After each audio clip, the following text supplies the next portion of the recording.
पिछले लेक्चर में हमने डेमोक्रेसी का मीनिंग और उसके कुछ प्रोमिनेंट डेफिनेशंस देखी थी।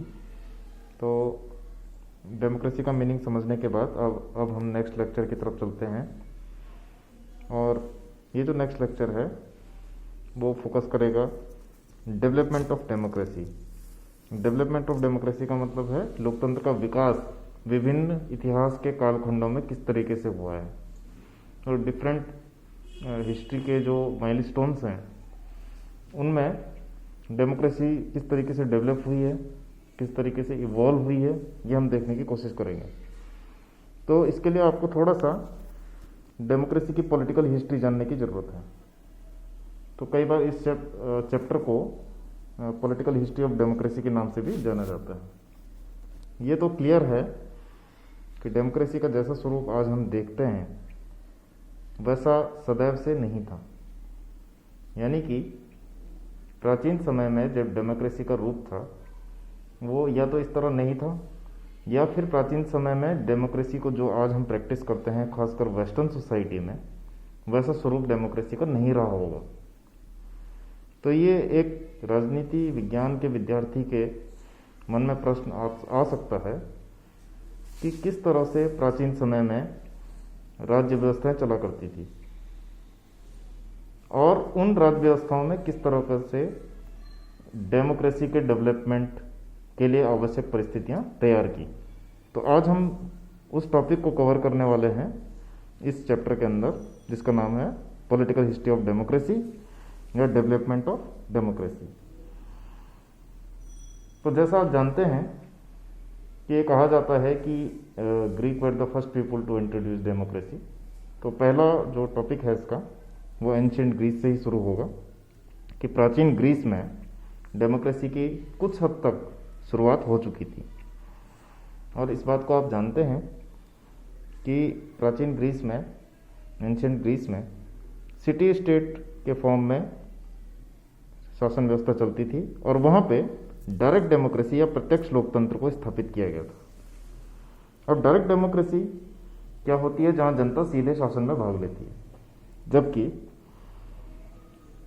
प्रतिनिधियात्मक शासन या रिप्रेजेंटेटिव डेमोक्रेसी जो आज प्रचलित है ज़्यादातर बड़े कंट्रीज में, उसमें जनता अपने प्रतिनिधियों के माध्यम से भाग लेती है शासन में। तो एंशिएंट ग्रीस में चूंकि छोटे सिटी स्टेट थे तो वहाँ पे डायरेक्ट डेमोक्रेसी प्रचलित थी। और वो कैसी थी ये भी आप जानते हैं कि दो प्रमुख संस्थाओं के माध्यम से, एक हेलिया और दूसरी एक्लेशिया। हेलिया में 25 साल से ऊपर के पुरुष और एक्लेशिया में 18 साल के ऊपर से पुरुष भाग लेते थे। लेकिन ये जो डेमोक्रेसी का स्वरूप था वो इंक्लूसिव नहीं था, सर्वसमावेशी नहीं था, बल्कि एलिटिस्ट था, यानी कि विशिष्ट वर्गीय। क्योंकि हेलिया और एक्लेशिया जैसी संस्थाओं में भाग लेने की आज़ादी सभी लोगों को नहीं थी, केवल पुरुषों को थी, पहली बात। और पुरुषों में भी कुलीन पुरुषों को थी, एलिट मेल। कृषकों को, दासों को, स्लेव्स को, महिलाओं को, इन सब निर्णय प्रक्रिया से बाहर रखा गया था। They were actually excluded from decision making. तो इसीलिए प्राचीन ग्रीस में डेमोक्रेसी का कुछ हद तक प्रयोग तो किया गया, लेकिन इसे डेमोक्रेसी कहना भी उचित नहीं होगा, बिकॉज इट वॉजंट इंक्लूसिव, सर्वसमावेशी नहीं थी। दूसरा डेवलपमेंट का जो चरण है वह है ईसाइयत का विकास, डेवलपमेंट ऑफ क्रिश्चियनिटी। तो आप जानते हैं कि जीसस क्राइस्ट के जन्म के बाद फर्स्ट सेंचुरी एडी में और सेकंड सेंचुरी एडी में पूरे यूरोप में क्रिश्चियनिटी की एक वेव, एक लहर जैसे आई और ज़्यादातर जो बड़े स्टेट थे वो सब क्रिश्चियन हो गए, जैसे ब्रिटेन, फ्रांस, जर्मनी, इटली। और इटली में जो रोम था, वेटिकन था, वो तो ईसाइयत का केंद्र था, शक्ति का केंद्र था, पावर सेंटर था।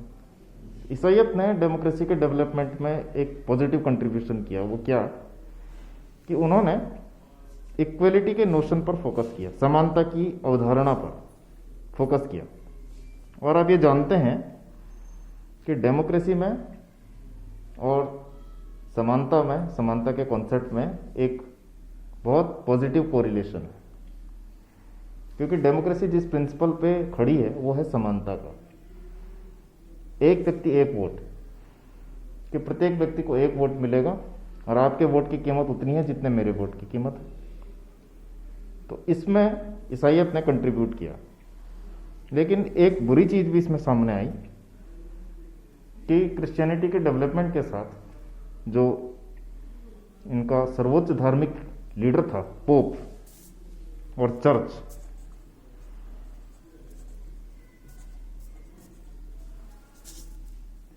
इसका दखल राजनीति में या राज्य के क्रियाकलापों में बढ़ गया। तो पॉजिटिव चीज भी हुई डेमोक्रेसी के लिए कि इक्वलिटी आई, क्योंकि ईसाइयत जोर देती है इक्वलिटी की भावना पे। ये कहती है कि सभी लोग ईश्वर ने समान बनाए हैं, एक धार्मिक विचारधारा है। लेकिन इसके साथ साथ पोप की और चर्च की भी सत्ता स्थापित हुई। अब इसको चैलेंज किया गया। हमारे थर्ड पॉइंट, इसको हम पढ़ने वाले हैं, हमारा तीसरा पॉइंट वो है monarchial states in Europe. Europe में निरंकुश राजसत्ता, मोनार्क मतलब राजा, किंग। तो जैसा मैंने कहा कि ईसाइयत के डेवलपमेंट के साथ पोप का भी विकास हुआ, पोप की इंस्टीट्यूशन का डेवलपमेंट हुआ, चर्च की इंस्टीट्यूशन का डेवलपमेंट हुआ। इन्होंने स्टेट की गतिविधियों में बहुत ज्यादा दखल दिया। जब दखल दिया तो ये स्थिति आई कि जो वहां के थिंकर थे, यूरोप के थिंकर थे, खासकर दो थिंकर्स का मैं नाम लेना चाहूंगा, एक मैकियावेली और एक दूसरा बोडिन। मैकियावेली और बोना, इन्होंने 14वीं सेंचुरी में ये कहा कि राज्य को चर्च से बिल्कुल अलग होना चाहिए, धार्मिक गतिविधियों से अलग होना चाहिए। And here we can see the origin of secular state, धर्मनिरपेक्ष राज्य का उदय हो गया। ठीक है, आज हम मॉडर्न सेकुलर वर्ल्ड में रहते हैं, तो इसका एक कॉन्टेक्स्ट है, इसका एक संदर्भ है, इसका एक इतिहास है।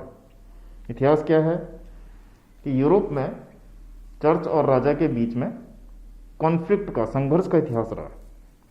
और जब संघर्ष हुआ तो लोगों ने कहा, खासकर मैकियावेली और बोलना जैसे थिंकर्स ने, कि हमें एक ऐसे राज्य की स्थापना करनी चाहिए जो कि सेकुलर हो, जिसका धर्म से कोई मतलब ना हो। तो मोनार्की से एक अच्छी चीज क्या हुई कि धर्मनिरपेक्ष राज्य का उदय हुआ, कि ऐसा राज्य है जिसका धर्म से कोई मतलब नहीं था। और इन अ वे ये एक इक्वलिटी में एक अच्छी चीज है, क्योंकि जब राज्य धर्म के आधार पर भेदभाव नहीं करता तो लोकतंत्र के विकास की संभावना बढ़ जाती है। ठीक है, लेकिन इसके साथ एक बुरी चीज हुई कि राजा निरंकुश हो गया, क्योंकि उसकी शक्ति पर कोई नियंत्रण नहीं रहा। तो एब्सोल्यूटिज्म या निरंकुशता इस युग का एक फीचर है, जो कि डेमोक्रेसी के लिए अच्छी चीज नहीं है। तो चर्च को चैलेंज किया मोनार्क्स ने, लेकिन मोनार्क खुद निरंकुश हो गए। अब इसको चैलेंज किया गया यूरोपियन क्रांतियों में। तो नेक्स्ट हमारा चौथा जो टॉपिक है वो है यूरोपियन क्रांति का दौर। तो यूरोपियन क्रांति का दौर में सबसे पहले हम पढ़ने वाले हैं ब्रिटिश रिवॉल्यूशन, 1688 की ग्लोरियस रिवॉल्यूशन ऑफ ब्रिटेन। 1688 की गौरवशाली क्रांति या रक्तहीन क्रांति, कहां? ब्रिटेन में। तो दूसरा हम पढ़ने वाले हैं फ्रांसीसी क्रांति 1789 की। ठीक है, तो ये यूरोपियन क्रांतियां क्या थी? बेसिकली ये मोनार्किज्म यानी कि मोनार्कियल स्टेट्स के खिलाफ जनता की क्रांति थी। ठीक है, वही मोनार्कियल स्टेट जो कि चर्च के अगेंस्ट आए थे, उनके खिलाफ जनता ने क्रांति की कि भाई निरंकुशता नहीं होनी चाहिए, जनता का शासन होना चाहिए, और जो राजा है वो हेरिडेटिकल ना होकर के या तो गणतंत्र हो या फिर पार्लियामेंट को पावर मिले।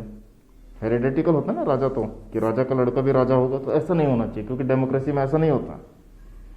डेमोक्रेसी में वही व्यक्ति आता है जो चुन के आता है, जिसको लोग वोट देते हैं। तो उसके खिलाफ जो क्रांति हुई थी वो 17th और 18th सेंचुरी की यूरोप में हुई। तो पहली चीज ग्लोरियस रिवॉल्यूशन। ग्लोरियस रिवॉल्यूशन क्या थी? असल में ब्रिटेन में एक राजा था जेम्स फर्स्ट, जो कि 1603 से 1625 के बीच में रहा, और उसका पुत्र, उसका लड़का, हिज सन चार्ल्स फर्स्ट 1625 से 1649 तक रहा। अब ये दोनों बड़े निरंकुश प्रवृत्ति के थे। इन्होंने क्या किया कि राजा के अधिकार रख दिया और पार्लियामेंट के अधिकार सीज कर दिया। तो चार्ल्स फर्स्ट को 1649 में मृत्युदंड दिया गया। He was sentence to death, guillotine किया गया उसको। तो चार्ल्स फर्स्ट का जो लड़का था जेम्स सेकंड, वो 1688 में 1688 में गद्दी छोड़ के भाग गया, क्योंकि उसे लगा कि जैसा चार्ल्स फर्स्ट के साथ यानी कि उसके पिता के साथ हुआ तो वैसा उसके साथ भी हो सकता है। और ब्रिटेन के लोगों ने चार्ल्स फर्स्ट के पुत्र जेम्स सेकंड की जो बेटी थी और उसका जो दामाद था, उसका नाम था विलियम ऑफ ऑरेंज और पुत्री का नाम था मैरी, उसको गद्दी पर बिठा दिया। तो उन्होंने, राजा ने पार्लियामेंट के अधिकार वापस कर दिए और बिल्स ऑफ राइट पर हस्ताक्षर किया। यानी कि बिल्स ऑफ राइट के बाद क्या हुआ, वो 1689 में साइन हुआ और बिल्स ऑफ राइट में पार्लियामेंट को पावर दे दी गई। तो अगर किसी एक्ट से, किसी काम से पार्लियामेंट को पावर मिल रही है और राजा की पावर कम हो रही है, तो इसका मतलब वो क्रांति है। तो 1688 में ये ब्रिटेन की क्रांति हुई। तो बैकग्राउंड मैंने आपको बता दिया कि चार्ल्स फर्स्ट को मृत्युदंड मिला। चार्ल्स फर्स्ट का जो पुत्र था जेम्स सेकंड, उसके टाइम पे 1688 में एक रिवॉल्यूशन, ठीक है। और उस रिवॉल्यूशन में पार्लियामेंट की पावर एस्टेब्लिश हो गई और राजा की पावर खत्म हो गई। अब हम चलते हैं फ्रांसीसी क्रांति पे, जो कि 1789 में हुई।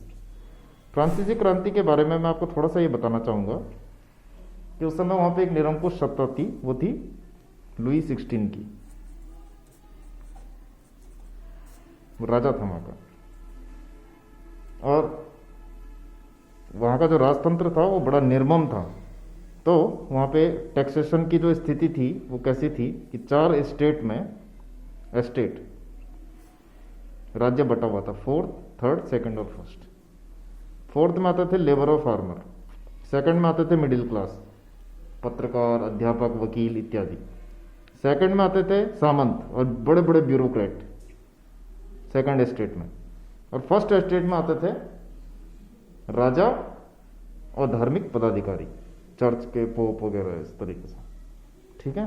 अब स्थिति ये थी कि 4th और 3rd को सबसे ज्यादा टैक्सेशन देना पड़ता था और 2nd और 1st को कोई टैक्स नहीं देना पड़ता था। लेकिन लग्जरी का जो उपभोग करता था वो 1st और 2nd क्लास थी। इसके खिलाफ, लुई 16वें के खिलाफ फ्रांस ने क्रांति कर दी। बहुत डिटेल में तो आपको पढ़ने की जरूरत नहीं है, क्योंकि आप पॉलिटिकल हिस्ट्री पढ़ रहे हैं इस समय यहाँ पे डेमोक्रेसी की। अगर कोई हिस्ट्री का स्टूडेंट हो तो वो जान सकता है, वो एक अलग चीज। तो फ्रांसीसी क्रांति का जो नारा था वो था समानता, स्वतंत्रता और बंधुत्व, लिबर्टी, इक्वलिटी एंड फ्रेटर्निटी। उन्होंने कहा कि ये एस्टेट सिस्टम खत्म करके हम राज्य में समानता स्थापित करेंगे, और राजा को हटा करके, क्योंकि लुई 16 को मृत्युदंड दिया गया, तो उसको हटा करके एक गणतंत्र की स्थापना करेंगे। तो that was the French revolution, which was against the monarchism of France.